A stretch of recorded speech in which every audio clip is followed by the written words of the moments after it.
Okay, I thought I went live and I started talking and ranting and going on, and then I just realized that I wasn't even live. Such a rookie. Anyway, I just thought I'd do a live stream because I'm sick of editing videos and I want to do something different. So I thought I'd live stream. So I was laying in bed last night, watching YouTube video, as I usually do, YouTube videos. I come across this video about 20 years in the future and all the things that could potentially happen. The video was called Life in 20 Years, My 2044 Predictions, AGI, Fusion, Biotech, Quantum, Milestones, and Impacts. And I was just like, whoa, what the hell am I doing with my life? Will my job be obsolete in 20 years? And what's life going to look like? So, and then I just thought, I'm not going to waste time editing tomorrow night. I think I'll just do a live stream because I'm sick of editing. Even if I get no views, I don't care. Whatever. Anyway, this video is from Dave Shapiro. So, without further ado, let's just watch it. And I'll give you my thoughts on it. My uneducated input onto his thoughts and predictions. So enjoy. And if you enjoy this video, go watch it. Or just watch it here now with me. Obviously, the longer the time horizon, the harder it is to predict. But there's a few keystone technologies that I think are going to arise, and there are some predictable impacts that those are going to have. So this is my best case scenario over the next 20 years of some keystone technologies and the impacts that they will have. So you just have to note that he's saying best case scenarios. So I don't know what the worst case scenarios look like, but I'm guessing they can be pretty damn devastating. Don't know. So to outline kind of the parameters of this thought experiment, first, keep in mind that this is just my personal predictions. I'm not a betting man, so I'm not really putting any money on this. But I think I'll put together a pretty compelling argument. It is also a best case scenario, so it's not guaranteed by a long shot, but I do think that it's somewhat likely. Now, obviously, the future is kind of a distribution. It could be maximally good, maximally bad, and it might be somewhere in between. But based on some of the polls that I've run, people kind of expect a bimodal outcome where it will either be really good or really bad, and there won't be much gray area, which I tend to kind of agree with. But you never know. We might end up in kind of that middle gray area. I don't get how they come to that conclusion that it's either going to be best case scenario or worst case scenario. I'm sure there's some sort of theory, but you would think the most likely outcome would be to end up in that grey area between the best and the worst outcome. That's what I would think, but I'm guessing smarter people have a different thought on this whole how the future will turn out. Time will tell. So let's get right into it. So first and foremost, over the next 20 years, it's pretty much guaranteed AGI will arrive. Now, obviously, there's some disagreement. Some people, say like it's not happening in 2024, maybe 2025, 2026. For those of us with their fingers on the pulse, especially when you look at the studies that show like all the experts are kind of their predictions are exponentially decaying, and so you look at the exponential decay of those predictions versus the advance of time. Looks like 2026 now. But again, with the nature of exponentials, things happen sooner rather than later. So I think what he's talking about with the exponential decay of people's theories in terms of their time frames is that their time frames are decaying and reducing, where the exponential increase of things that are happening that are meeting time frames a lot sooner. That's how I take what he's talking about, if that makes sense. But what is this going to do? So first, it's going to be AGI very quickly gives way to ASI. or whatever. And if you follow Connor Leahy on Twitter, like he's kind of moved to the camp of there really is no difference between AGI and ASI. Like once you solve all the problems of intelligence, you already automatically have ASI, which I'm kind of in favor of that because, and it's really nothing beyond moving the goalposts. Because as some of you out there have pointed out, like if you were to put ChatGPT in its current form in front of anyone 10 years ago, they would have said, yeah, that's AGI. It can do pretty much any task that you give it. It fails at some, but it knows more than any single person, and it can do tasks that most people can't do. It can write computer code in any language, and do all kinds of plans and so on and so forth. Yeah, I think that's a good point, is the fact that we constantly move the goalpost in terms of what we expect of AGI to be, or what we expect of things in general to be. Where if you brought the stuff that we have these days and took it back 10 years or 20 years, people would say that is that thing, where these days we wouldn't give it that higher status of being something, because we just expect more and more as we move through time.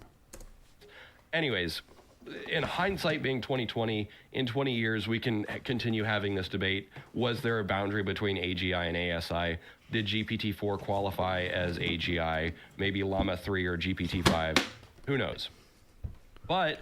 so I think this video came out before the announcement that Gemini has now surpassed ChatGPT.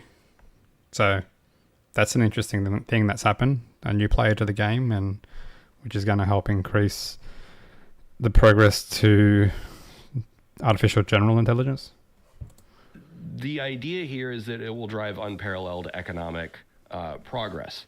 And we'll talk about this quite a bit, but one of the biggest things is like, okay, it'll lower the cost of goods and services. That's a good thing. It'll take our jobs. That's a bad thing. And so in this respect, it will force a transformation of society, both in terms of politics and economics, as well as social changes, which I'll also talk about. My next prediction is that we will have commercial fusion within the next 20 years. There's a lot of private startups that are working on this. There's also a lot of governments and intergovernmental research projects. Now, of course, the joke is that fusion is always 20 years away. However, one of the things that I pay attention to, and the way that fusion is being treated right now in terms of in the capital markets and in the VC firms, so VC is venture capital, is fusion is being treated right now the way that AI was being treated, kind of the way, circa 2015 when OpenAI was founded, and the way that solar was treated around 2010. So I think fusion is going to be, it's going to be a massive thing when they actually come out with it. It's going to change a lot of things. Having that type of energy, like you just move away from, and even industries as well. You just move away from all those industries, fossil fuels, and even things like solar power. Like, I don't know how for big companies, they're not even going to think about that sort of stuff when you have cold fusion, or you have fusion in general. That's going to be crazy. And so when you have this massive surge of investment, typically results follow.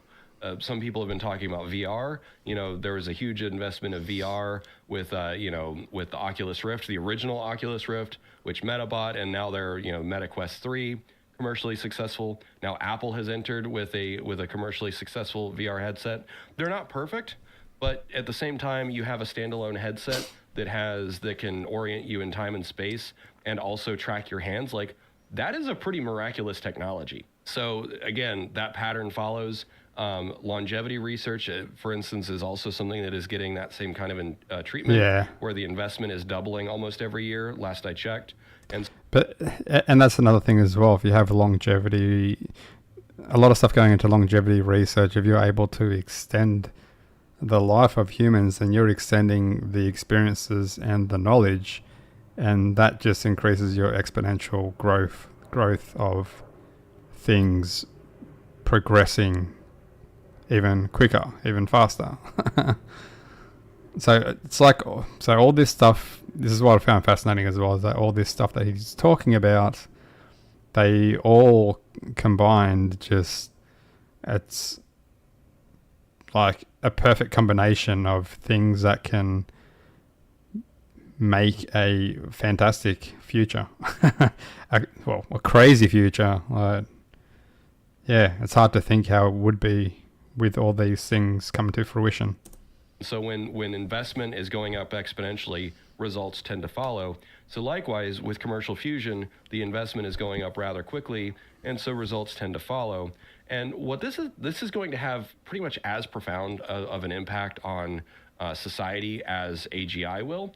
And the reason is because if you suddenly have 100x the amount of energy available to do whatever you want with, a lot of stuff becomes possible that was not possible before. And this goes beyond the energy hyperabundance from just solar. So for instance, some things that are way too energy intensive to do today, like underground farming, recycling all materials, like we could literally empty every landfill. I haven't heard of underground farming before. I don't know what that is, but sounds very interesting. Underground farming. I'm guessing you use the fusion technology to somehow light up and grow whatever you're growing. Interesting. With the energy surplus from nuclear fusion, we could scrub the entire atmosphere of any particulates that we don't want and add particulates that we do want with that level of energy hyperabundance. We can desalinate enough water to regreen the Sahara and the Gobi Desert and everywhere else.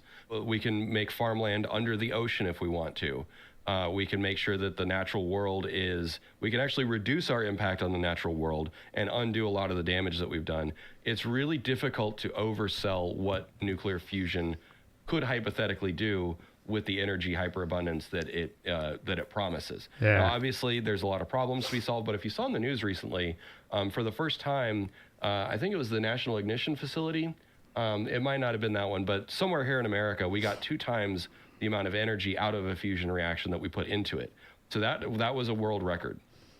Well, so I don't know the whole extent of whatever he's talking about, this report or story, but if you get 2 times of the energy that you put in, isn't that solving the problem, or what's the issue? Because then you just put that 2 times energy back in and then you get 4 times and then you just keep going and going. Surely you can just do that, can't you? I don't know the extent of it, but sounds logical. And so it's not just a matter of keeping the candle lit, which is what you're seeing over in China, where they're like, oh, we kept it lit for 300 seconds. Yeah, but it was still energy negative. And really the key thing is being energy positive.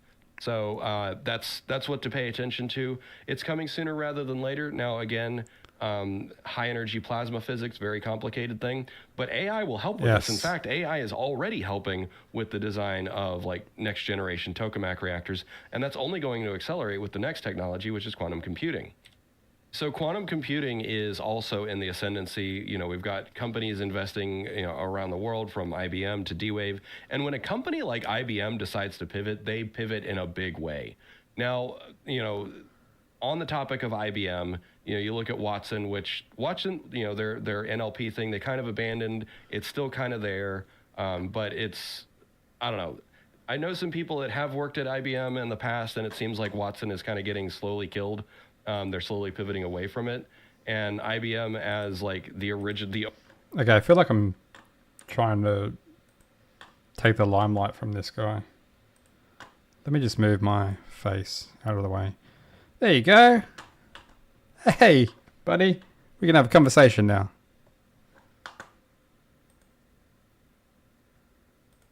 Let's keep going. OG computer company, they're saying quantum computing is the next big thing. So that investment is there. And of course, they're not the only one. But quantum computing is likely to be something that really helps with several things, like AI, like blockchain, cryptography, but also material science. And so material science, you might say, okay, like what? What is that?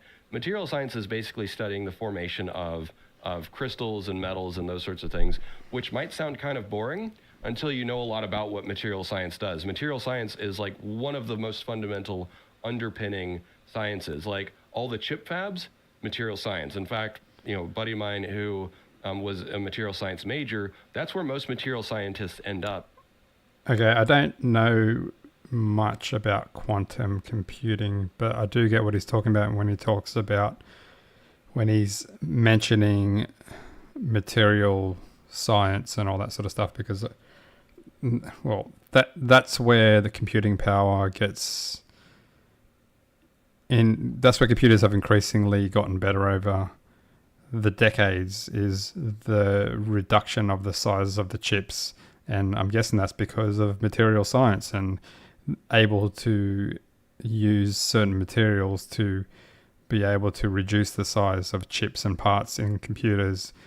So then you can, and also have the process of the magnetics or the mechanics of the computer system work faster. So I'm guessing that's what the material science comes in handy for when you're talking about quantum computing. But like I said, I don't know much about it. It's interesting. Is either in like studying lasers, studying fusion, but most of them go to work at chip fabs like TSMC and Intel and those sorts of things, because it's understanding things at the molecular level, at the nanotech level, that allows you to do like chemical vapor deposition, to create layers of graphene and boron and all those other sorts of things. And those tiny technologies, the orientation of those crystals, that gives rise to everything in biotech, that gives rise to everything in genetic science, that gives rise to better computer chips, and all of these have compounding returns, on top of the fact that it also advances things like battery technology, radar technology, metamaterials. And so, like, yeah, I get that as well. I see how that would not only be a development for quantum computing, but also a variety of other things, because you're talking about materials that do have certain functions that then they can also transfer over to other things and have that same sort of function, I guess. It's interesting, especially things like batteries and whatever else. So, yeah, the process of technology increases. I know what I'm talking about. The kinds of breakthroughs that AI combined with quantum computing can help us produce with respect to material science. And you've already seen like AlphaFold 2 and some of those other ones that like, say, oh, we just invented 3 million new materials. That is what I mean by the compounding returns, where it's like, okay, now we've got all these new materials. 3 million new materials? Okay, so they're not finding new materials, they're inventing new materials. So they're making these new materials. And obviously the idea of making these new materials, 3 million, some have to be a hit, surely, and be able to change things.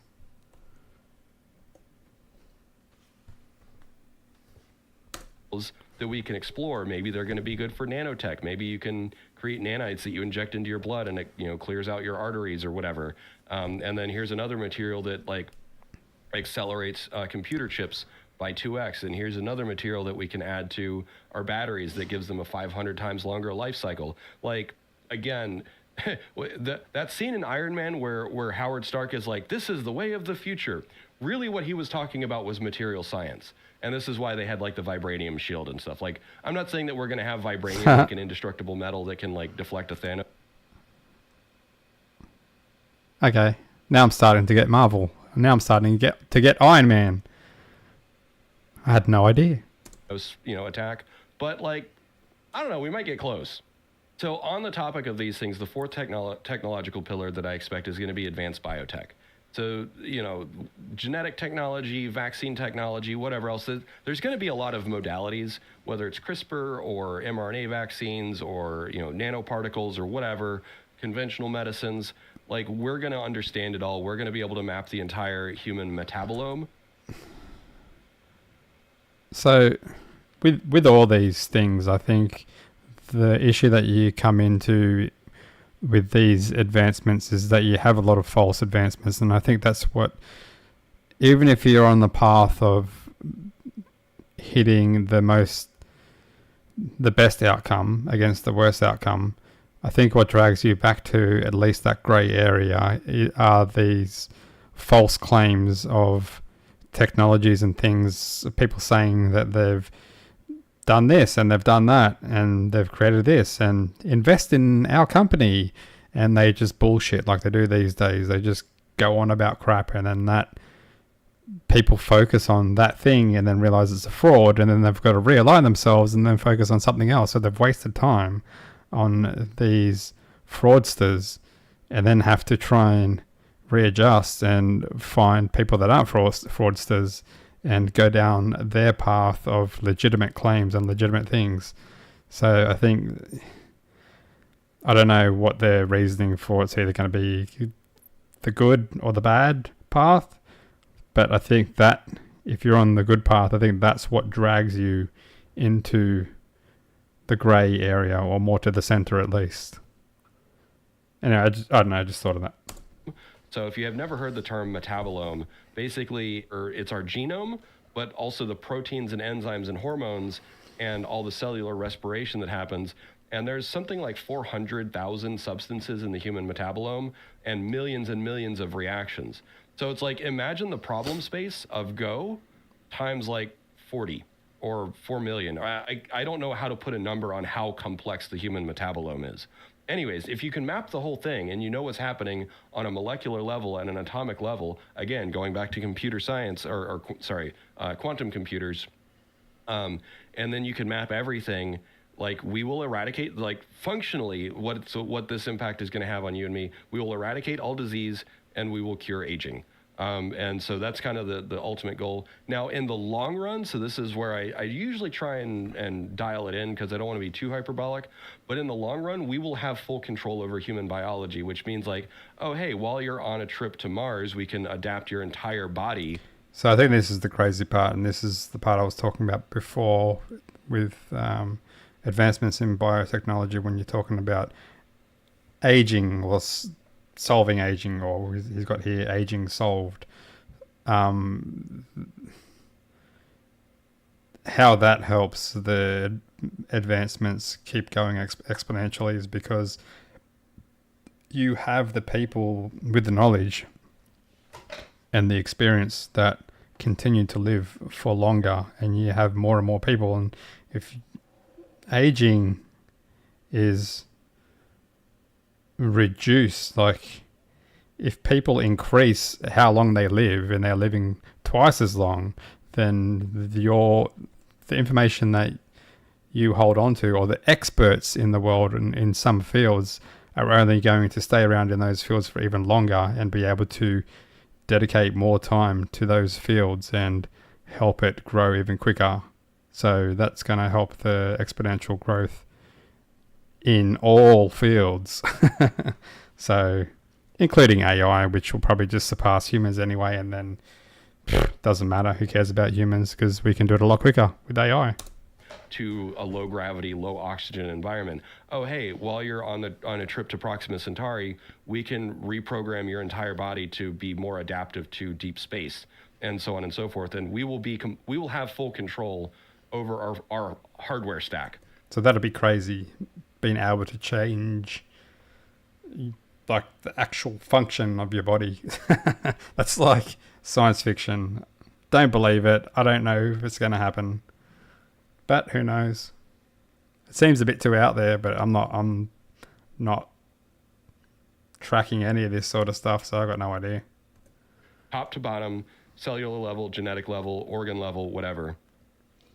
Now, does that mean that we're going to be like Birdman and it's like, oh, hey, we're on a low... Hell yeah, hope so. Low enough oxygen or a low enough gravity like planet, let's make your arms 20 feet longer and grow wings. Maybe in like, a few thousand years. Not that you'd want to do that. Maybe you would. I don't know. Yeah. There's probably easier ways. But in the short term, this is going to have very profound impact. So you might hear a lot of people talking about demographic collapse and inverting the pyramid and so on and so forth. But if a lot of people start living a lot longer, they're also going to have fewer children. But, we're going to reduce healthcare costs and blah, blah, blah. There's going to be a lot of positive effects and a few negative effects. in terms of longevity, but I think it's a net major positive. And it'll happen just by virtue of the fact that it's like, oh, hey, we can cure this one thing, we can cure this other thing, and you will be, pretty much young and healthy forever, as long as you want to be. Obviously, there's still going to be accidents. There might be some diseases that we can't cure. There's going to be some accumulated diseases that are difficult to cure, chronic illnesses. But by and large, most people can expect to have a very long, healthy life within the next 20 years. Yeah, but the question is, how long? And does it get to a point where you're just chasing that research where it's just like you're at a point, how much can you reverse the aging of people? That's what I'd like to know. That's interesting. How long would you be able to, could you reverse aging? If you're 80 years old, hey, look, I've now been able to take this pill or do these things, and now I'm like I'm a 30-year-old again. Got no more wrinkles, I got no grey hair, I'm just like a 30-year-old, the physique of a 30-year-old. Is that possible? And how long would that take to get to that point? That would be interesting. Because then the people that are chasing that anti-aging stuff now are kind of chasing the clock on their own lifespan. So they've got motivation to try and get the answers. Quick, do better. That will be kind of forever. And then, of course, the longer you live, the more chances there are of curing whatever is left. So the point here is that all of these 4 technologies create compounding returns. Because if people live longer and healthier, that means all the best scientists and engineers they live longer, they have long. Yeah, I don't remember him talking about this because I think I was falling asleep last night when I watched this. But definitely at the start of it, I was very intrigued. But yeah, it's just all compounding. Like I said, people live longer, people have more to contribute to the fields of their expertise to increase it. Anyway, whatever. Keep ranting about it. Blah, blah, blah. Continue. Longer to do all this stuff. That feeds back into fusion, that feeds back into AI, that feeds back into quantum computing. Nuclear fusion gives us energy hyperabundance, which means we can recycle everything that we need and make everything that we need, which means that we can power all the chips and data centers, and that means that we can power all the quantum computers, and then the quantum computers and AI can all work together to solve every other problem. And so that's where you get that kind of exponential curve. Just leave it to the AI. Computational ability is going to go up exponentially, but also the scope of problems that we are able to solve with the help of quantum computers and artificial intelligence will also go up exponentially, and the intelligence of those things will go up exponentially. And even if there is a plateau, which I suspect there probably will be some mathematical limitations in terms of like how smart a thing can be. There's the internal representations, there's quadratic expansion of problem spaces and that sort of thing. But even if that happens, we can have more of them and they can operate faster. Which means that even if there is a limit to, if there is a maximal intelligence, which some people believe in that, some people don't. I think someone said that like the maximum possible IQ is like 300 or something. I don't know if that's true. We'll find out. Like, is that just in humans? Like what? I don't know. I'll have to look into that. The maximum possible IQ is 300. Yeah, but then what about AI? How far can intelligence for AI get to? Because obviously humans are limited by our bodies. Is there anyone, I haven't heard of anyone having 300 IQ. So, I don't know. Lots of questions, no answers. We'll find that limit if it's there. But then if there is a limit, if the smartest ASI has an IQ of 300, then we can make. Okay, so ASI, so the last formation of artificial intelligence, ASI. That's what they're talking about, the limit of IQ of 300. I don't know how they get to that. It'll be interesting to look into that, which I will. Make more of them and they can go faster. And this will create compounding returns, hence the snowball effect. Okay, so in the long run, how is this going to affect you and me? Like, within 20 years, I do expect we're going to be in a post-labor economic situation, which basically means that the production of goods and services, all basic goods and services, will pretty much be done by machines. And you might say, okay, well, Yeah, this is the part I remember. I think I kind of wasn't really paying as much attention to the previous parts, somewhat, but then this is really interesting about post-labor economics and post-labor. So humans not doing labor work, labor jobs. Whew. well, yes, we're going to expand the economy other ways. There's going to be other new jobs. But what I mean is that all of your essentials, food, clothing, housing, power, all the basic necessities are basically going to have a near zero marginal cost. Now, there will be some scarcities like prime real estate. That will always be rare. But then you also look at how much of the Earth's surface is empty. There's a lot of green spaces that we can expand into. Here in America, you just go to Google Maps and look at Siberia and how empty it is, right? Like Siberia is a really big place and it's really green. There's a lot of places that we can expand into. And remember, if we have nuclear fusion and we can do, underground farming year round, then it's like, okay, well, we don't need arable land anymore. Just come to Australia, mate. We got lots of land here. So then all the farmland can be turned into something else. More green spaces, cities, towns, whatever. Now, the biggest constraint here, the biggest danger is not this narrative of post-labor economics, because it'll happen one way or another. We don't have to force this. It will happen just by virtue of the fact that we're going to keep seeking efficiencies. That's what the free market does. That's what capitalism does. That's what neoliberalism does, is we keep seeking efficiencies, and the most efficient way of producing goods and services is without humans. That is by design. That is where we're going to head. But the most dangerous status quo is the idea that we need to keep people working, that we need to keep conventional jobs, that people must work for a subsistence wage. That is not going to work in the long run. But also, we also have a historical precedent for this level of disruption, because 200 years ago, most people were farmers. Now most people are not farmers.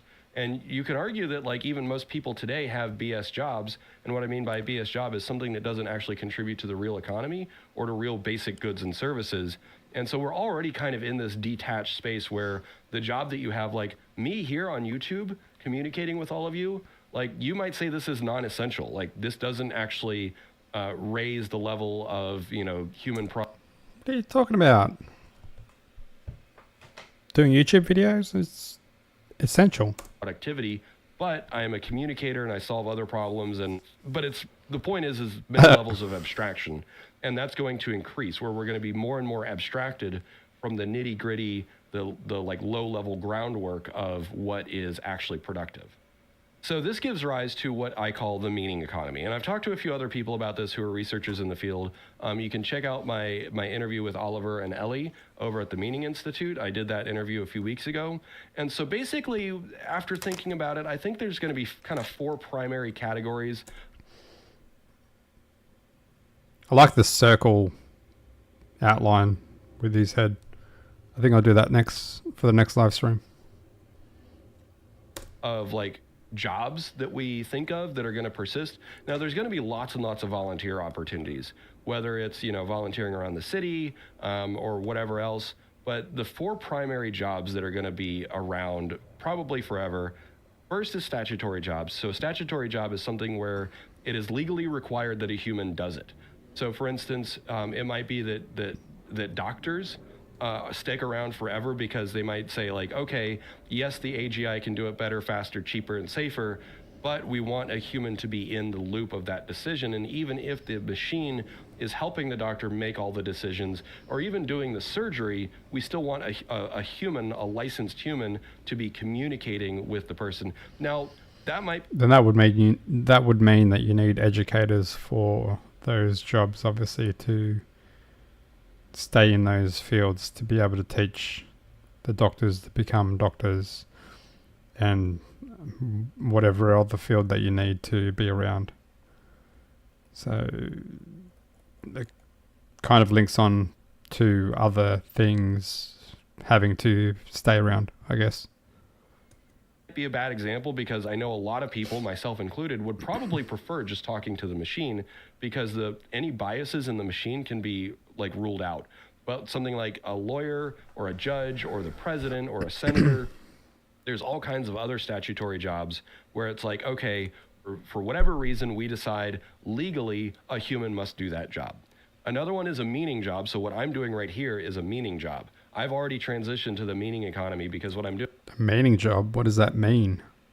doing is my job is to, talk to people, do a lot of reading, do a lot of research, write a lot of it, or not write videos, watch a lot of videos, write and create other videos to communicate and help make sense of what's happening. And so these sense-making jobs, whether it's religious, spiritual, philosophical, clergy, whatever, internet influencers, these are the kinds of jobs that, one, they already exist today, but I think that they're going to be emphasized in the future. The next one is experience jobs. So experience jobs, these are in-person, real life. I kind of I kind of agree and disagree, because I guess we don't understand the extent of artificial intelligence and how far it can go, because I guess we just see artificial intelligence just as artificial. But if you have something that's indistinguishable from a human, then you have something that can act and react and act on emotions and everything else like a human, or at least respond to our emotions, or get an emotional response, know how to get an emotional response from people. So you could easily have an AI do this sort of role as well. Which kind of made me think about the whole editing thing, taking so much time to edit a video and try and put all that effort into making a video when AI can do it. Boom, straight away, easy. Probably not right now, but probably not too far off. But I think the more I think the one thing that AI won't take away is the connection to personalities, because it is not as if it can please everybody. Everyone has different personalities, and some personalities people are attracted to and they just like that personality. That's why when people go on YouTube, they end up going and watching the videos of someone that they like. They like that personality. You like the personality of the person because you just act like yourself and they like you for you. So where it's not as if the AI can have a personality that everyone is going to like. So, but we'll still be in the market. Anyway, I'm going on about crap. Let's continue. Life kinds of experiences, whether it's tour guides, massage therapists, entertainers, comedians, singers, those sorts of things, experience and entertainment. We prefer to get that from humans. Like, yes, you can put on headphones and listen to your favorite band right now on demand, but we still pay to go to concerts, right? And it's just a fundamentally different experience. So you want something that's going to last forever, go be a DJ or something like that. Now, obviously, in some cases, people will prefer the robot to be the DJ because they're cheaper. But in other cases, people are going to pay the premium to have a human doing that. And then finally, care jobs. So this is going to be mostly teaching, child care, elder care. Well, elders are going away. Not that they're going to die off, but people won't be old. But there's still going to be nurses because you might get injured, you might get sick. Some people. Well, there you go. I'm guessing where it goes to that question where I was asking about, is there a point where you're just not old anymore? But I guess if you're going down that sort of solving the aging problem, then yes, I guess people won't be old. He knows more than this than I do. But that's interesting though. Like, if you have anti-aging, does that mean that you can just live forever and you're only going to die from like a very serious an incurable virus or an accident or whatever, things that are unpredictable that can kill you, but aging won't?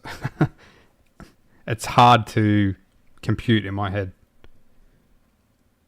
People are going to need some level of care, but particularly education. I think that the universe, the human universe, would be better if we had like 20% of people were teachers, because the optimal ratio for students to teachers is like 1-to-1, or even actually having fewer students than teachers, where you can have more teachers than students. That is kind of the That is what I needed in school.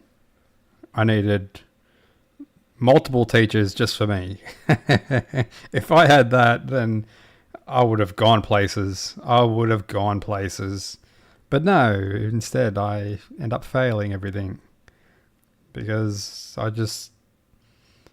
that is a problem with schools. You've got like 30 kids and one teacher, and it's just like you have a time frame on each piece for each subject or for each bit of work that you're doing. You've got limited time to do that. The students that are quick, that are naturally can just do it, boom, boom, boom, easy, they're going to excel. For the kids that are a lot slower, like myself, used to be, probably still am, are going to fall behind and keep falling behind and then there's no catching up because there's no one to focus on you and try and help you progress through that, or even teach you how to be quicker, because they don't have time for that. They got too many students. So that would be a good thing if there was more teachers than students. That'd be awesome. And again, that's going to excel humans' intellect and intelligence. That's going to make them smarter and make them find the fields that they like and progress through those fields that they take on, and then they're not going to age, and then they're going to contribute a lot to it. Anyway, ranting again. Optimal level of education. And so one thing that I hope to see as we approach post-labor economics is that a lot more people go into teaching, and that we can afford to have that level of teaching. Because again, Bloom's 2 Sigma problem, we know how to give people the best education. It's not a mystery, it's just too expensive right now. So we need to reverse that trend, and that's going to also pay compounding returns in terms of intellectual development, social development, emotional development in the future, which is going to make a more peaceful society. It's going to make a more cooperative society. It's going to do a lot of really good things if we can boost the number of teachers in the economy. So what all this means, though, and Sam Altman wrote about this on his Moore's Law for Everything blog post, I think it was in 2021, and I've been talking about it. Other people have been talking about it. Some economists have actually been talking about this since the 90s, actually. I don't remember the name of the guy, but someone basically said, like, okay, let's just predict where this is going, and if we give rise to robots and automation, well, then capital becomes the centerpiece of the economy. And so by definition, if you move away from labor, so post-labor means hyper-capitalism. And I know that a lot of people are like, oh, capitalism bad. But I don't mean capitalism in terms of what you, like the corporatism that we see today. Because I think what most people really kind of balk at is the corporatism, not necessarily capitalism. We need capital to function. And capital is, the buildings, the cars, the data centers, I think capitalism is good, and it's probably definitely the better path than the alternatives, but it also definitely has a lot of bad parts that have risen their heads recently with new technology especially, because it's easy. Well, their main goal is money. So if you fool people to get their money, that's fine, because that's your main goal and you've achieved that. So you have people that are on the edge of being fraudsters in certain companies, or people that are CEOs that could tell a lot of mistruths or lies to increase their stocks, or to make their companies have higher stocks, really, because what are the stocks? Stocks is all the confidence in the company. If you bullshit, then people are going to be like, oh, okay, yep, that company's, it's great, it's good. This person says that they're going to do this and they're going to do that, but really their time frames are way off, or they're just non-existent and they're never going to achieve the thing that they're supposed to achieve, and then they just gain the money from their stocks because that's what CEOs do. They get their money from their stocks. So that's kind of the downside of the capitalism thing, and that's where with this, the internet, new technology, YouTube, all the social media platforms, they have a bigger reach, so they can take advantage of a lot more people and have a lot more influence on the world. So people can fall for it a lot easier these days than what they used to be able to. So that's kind of a thing that's going to drag humans back from advancements, I think. That's what I think anyway. And that is a problem with capitalism, is that it's very money focused. I'm not saying it's not good, it's good, it's great. But that's a downfall to it because people can be shady, especially some CEOs. Tractors, all the big heavy equipment and other capital intensive things for the means of production. You can't have anti-capitalism because chip fabs are big and expensive, data centers are big and expensive, fusion reactors are big and expensive. So all those big and expensive things means that we will forever be a capitalist society, but we can change the way that we orient towards these things. And so if human labor goes away, then that frees us up, gives us a lot more mental bandwidth to do things like invest in alternative ownership models. So I did a kind of a community survey where I asked, like, okay, what does socialism mean to you? You know, the big scary S word. But basically, like, there's not a lot of agreement. But I think that it's going to be kind of a forced issue. And so what I mean is that because of these tectonic shifts of the fourth industrial revolution, we are going to get fundamentally new affordances. We're going to get new possibilities as to what we can do, such as decentralized ownership, such as socialized ownership, and such as collective ownership for various asset classes, whether it's land, whether it's data centers, whether it's robots, whether it is corporations. You know, a lot of people talk about sovereign wealth funds, employee-owned co-ops, that sort of stuff. The combination of AI, blockchain, crypto, you know, quantum computing, robots, all these other things, basically means that we can spend those cognitive cycles, instead of doing the job, we can spend those cognitive cycles working together to organize things. Because consensus is very slow and painful, and it takes a while, and it takes a lot of specific skills. So this is one of the reasons that I constantly tell people, learn communication skills, gain emotional intelligence. That is going to set you up, one, just for your relationships in the rest of your life, but also in a meaning economy, in a hyper-capitalist, decentralized economy, your ability to advocate for yourself and communicate with other humans and build coalitions is going to be how you get stuff. So that's what I'm trying to do here. I'm trying to communicate with people and build coalitions, and so far I've got 1, 2, 3, 4, 5, 6, 7, 0 viewers over the whole extent of the live stream. I don't care. This is my very small channel, so I enjoy having no one here. Done. Now, this is going to be very disruptive, and it's going to be a very different orientation towards it. And a lot of people will just check out because, again, if we have AGI, ASI, whatever, you can have a personal robot or a personal agent go advocate on your behalf. You don't have to participate if you don't want to, but you can. And this leads to kind of the key principle that I'm always talking about in terms of how do we make sure that people can participate in the future? How do we make sure that people have money to spend on this grand new economy that we're building? And that concept is economic agency. So economic agency is kind of the key new metric that I want to see. And there's already some metrics like Gini coefficient and other things, but really what we need to do is focus on the economic agency of individuals. Right now, under neoliberalism and corporatism, we prioritize the economic agency of corporations over people. And that is because corporations are the engines of productivity that make sure that you have food and blah, blah, blah, blah, blah. However, in the future, when we have a hyperabundance of energy, a hyperabundance of manual labor, a hyperabundance of cognitive labor, it'll be a lot easier to produce all the basic goods and services that we need. And so it's like, oh, hey, we need a new house, so a swarm of robots goes and builds it in a day, right? Like, we're already seeing houses that are 3D printed in a day. Now imagine that, like, literally every house 10 or 20 years from now.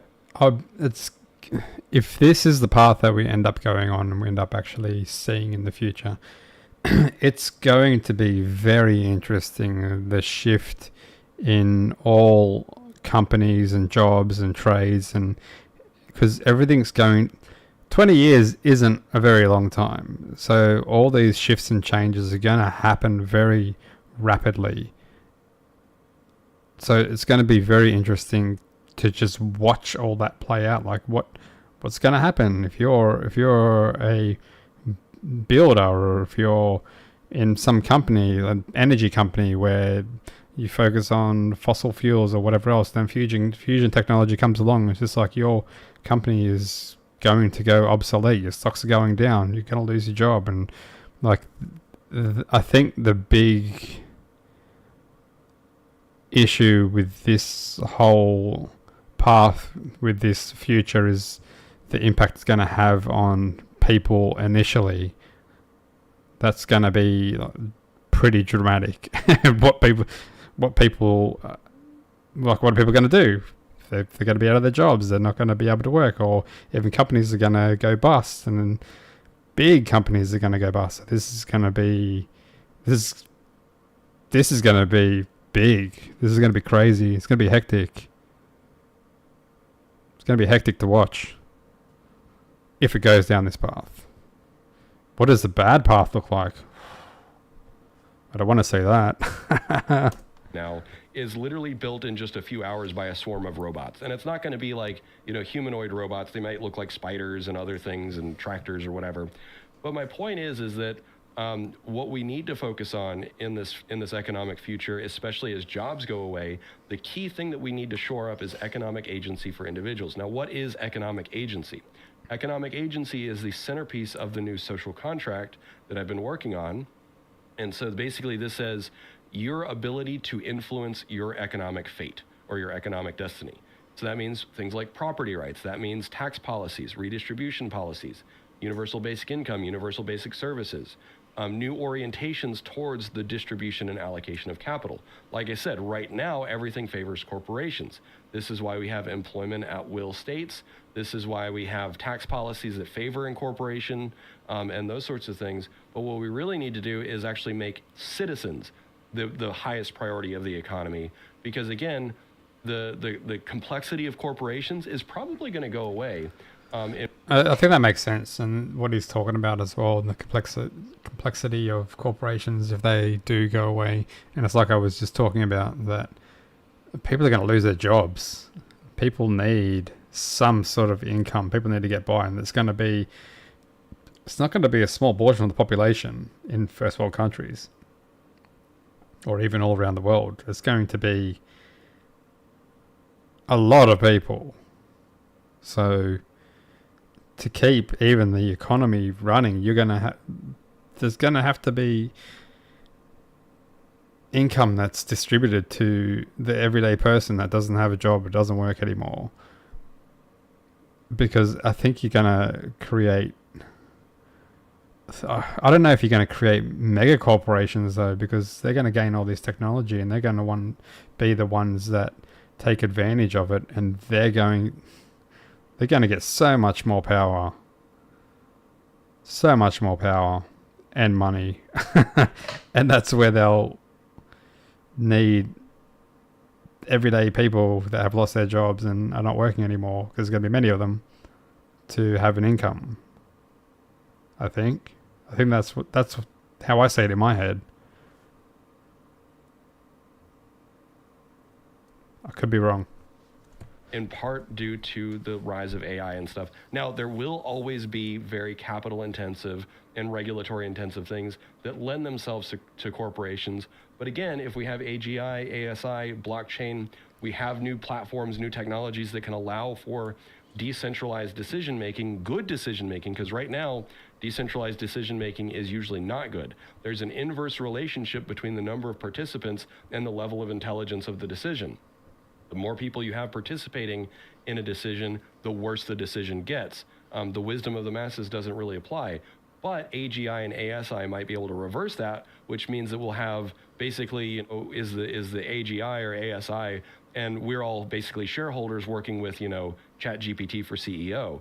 That to me, I think, seems like the most reasonable model, because then you don't have a CEO with perverse incentives. Because right now, if you go watch Economics Explained or Patrick Boyle or whatever, there's a lot of perverse incentives that basically force CEOs to think in short-term cycles, because they're paid mostly in shareholder or in company shares. And I think that's the outcome. It's like I was saying before, where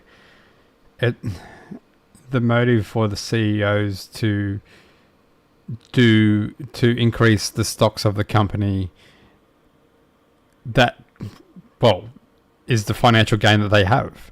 So whether that's telling porcupines or not, it's most likely you're gonna not really tell the complete truth, or in some cases CEOs won't tell the truth to try and increase their stocks and gain more in their pocket. Where I guess that is kind of the solution, to have AI at the helm of being a CEO, because they don't have that financial incentive and they're looking at purely advancing the company long term, instead of purely increasing the stocks short term. So that, I guess that is kind of a way forward I didn't really think of, but we have to get to that point first. And we've still got CEOs that are probably dragging us down a little bit with their false claims. Which means, okay, I'm going to do whatever it takes to just pump up the stock price over the next 5 to 7 years, because the average life expectancy of a CEO is 5 to 7 years. And so they pump up the stock price while ignoring longer term trends and that sort of stuff. But an AI is not profit driven. An AI is going to be principles driven, and it's going to be shareholder driven in terms of what is it that we actually want. And so part of economic agency... I don't think it's principle driven. I think it's performance driven. It's... Unless you embed the principle within its code or function or whatever, I don't know how it actually works, but it'll be performance driven, because it would want the best possible outcome, because that's what computers do. They perform. It's just like intelligent computer systems, where they keep playing themselves and at a game like chess or Go or whatever, to increase their understanding and increase their performance. That's why they do those sort of things. It's all about performance. So that's what's going to drive an AI at the helm in the CEO position, is performance. And the key factor is that it doesn't care about profits and or time, because it just wants to achieve the best outcome, and even that, if that's the best outcome over a long period of time. So yeah, that's what I think. See, that I predict that I want to see is hyper-local stock markets. So imagine that you have a stock market for your local city or local county that only local residents can buy into. So that is one mechanism that I see for doing decentralized ownership, where it's like, hey, bring everything into a marketplace and then allow people to participate locally. That's one thing. Obviously, redistribution policies like UBI, UBS. But yeah, anyways. Now, what we are creating, though, is a digital superorganism. So I mentioned this in my last video, and some people are a little bit freaked out because they're like, you're talking about creating the Borg.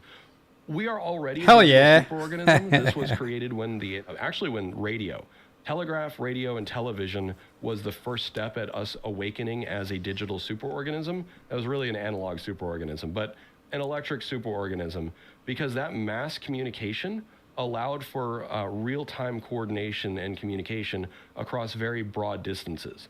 So you could argue under this model that the British Empire was kind of the first digital superorganism, because the BBC was able to broadcast globally. It was the first entity that was able to do that.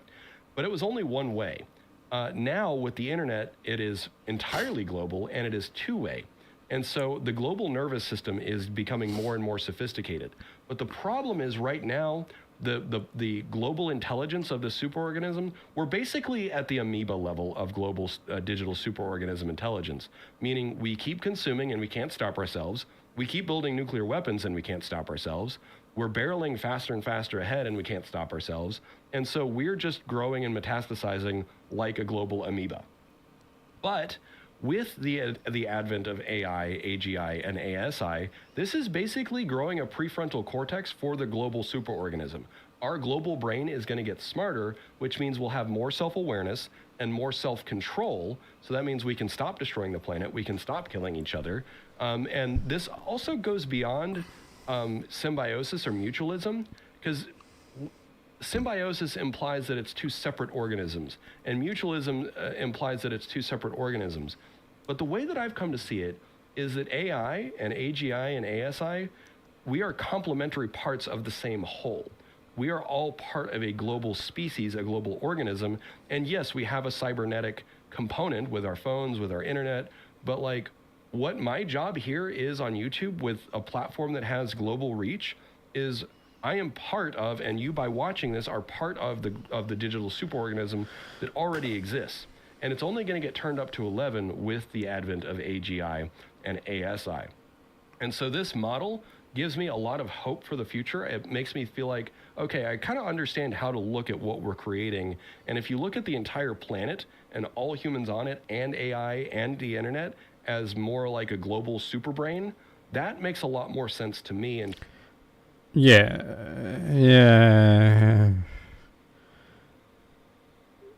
this communication system is great, but you don't want it to get diluted with false information and incorrect things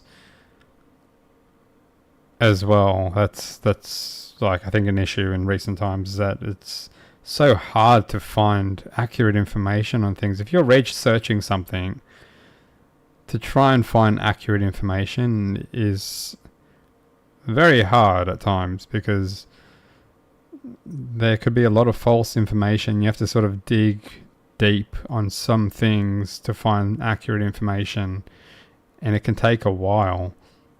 And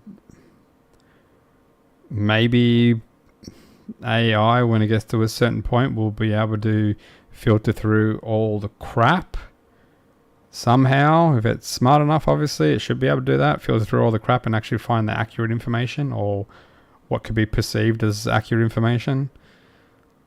But that's I think that's the state of our system at the moment. It is full of a lot of crap, a lot of bullshit, a lot of lies, a lot of false information that you have to sift through to get good, accurate information. There's a lot of good, accurate information out there, but it's just hard trying to find it because there's so much information.